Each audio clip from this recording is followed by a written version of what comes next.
एक गांव में एक औरत रहती थी। औरत बहुत गरीब थी। उसका एक छोटा सा बेटा था। उसका नाम अभी था। उस औरत के बेटे के जन्म से 6 महीने पहले किसी बीमारी के चलते उसके पति की मृत्यु हो गई। अभी अपनी माँ के साथ रहता था। उसकी माँ अभी को अपनी जान से भी ज्यादा प्यार करती थी, क्योंकि वही उसके पति की एकमात्र धरोहर था। वो मेहनत और मजदूरी करके अपने बच्चे का पालन पोषण करती और कभी भी पिता की कमी महसूस नहीं होने देती।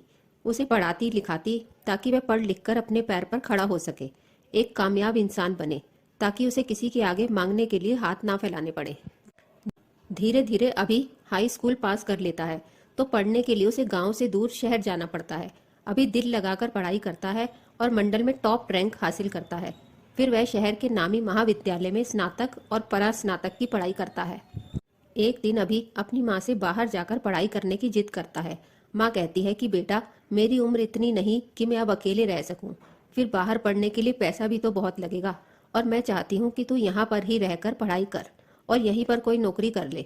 लेकिन अभी कहता है कि कॉलेज की तरफ से स्कॉलरशिप वीज़ा पर पढ़ने जा रहा हूँ और उसका सारा खर्चा भी सरकार खुद ही उठाएगी, और जिद पकड़ लेता है।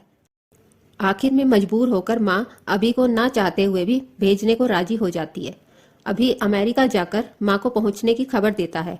माँ उसे हिदायत देती है कि ज्यादा दोस्तों के चक्कर में ना पड़े और अपने काम से काम रखे, और हर रोज अभी माँ को फोन करता है और माँ उसे हर रोज हिदायत देती और समझाती।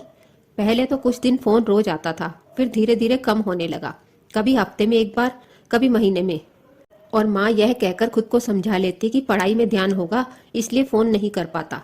फिर कुछ समय बाद फोन आना बंद हो गया, और फिर सालों बाद एक दिन फोन आता है तो अभी बताता है कि माँ, मेरी पढ़ाई पूरी हो गई है और नौकरी लग गई है। तो माँ बहुत खुश होती है और पूरे मोहल्ले में मिठाई बांटती है। अब अभी माँ के लिए कुछ पैसे भेज दिया करता था, लेकिन धीरे धीरे करके वह भी बंद हो गया। फिर 2 साल बाद फोन आता है तो अभी बताता है कि माँ, मैंने शादी कर ली है।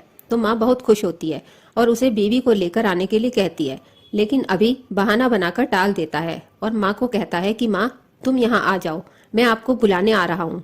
तो माँ मना कर देती है कि बेटा, मैं यहीं पैदा हुई हूँ और यहीं पर मरूंगी।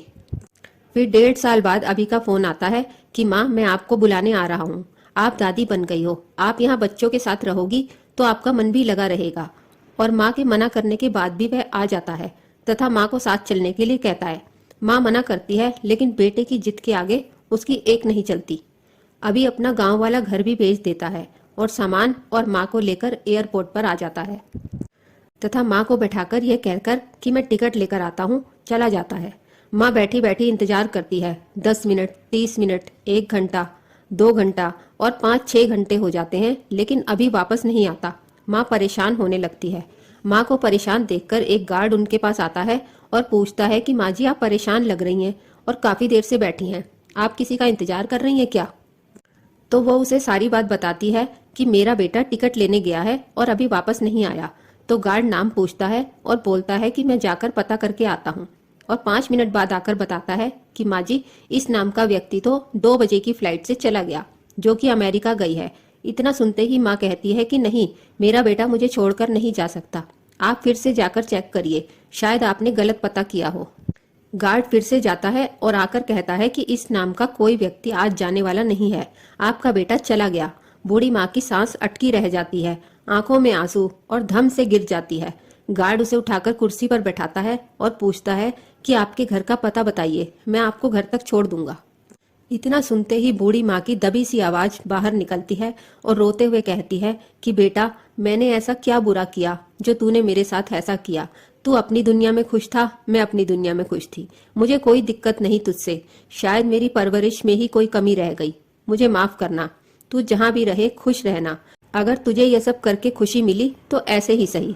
और फिर एक बार माँ शांत हुई तो ऐसी कि फिर कभी ना बोलने के लिए, और उसने वहीं अपने प्राण त्याग दिए।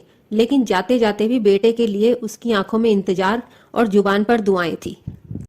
दोस्तों, आपको ये माँ की ममता की कहानी कैसी लगी, कमेंट करके जरूर बताएं। अगर आपको हमारी कहानी पसंद आई हो तो वीडियो को लाइक और चैनल को सब्सक्राइब करें।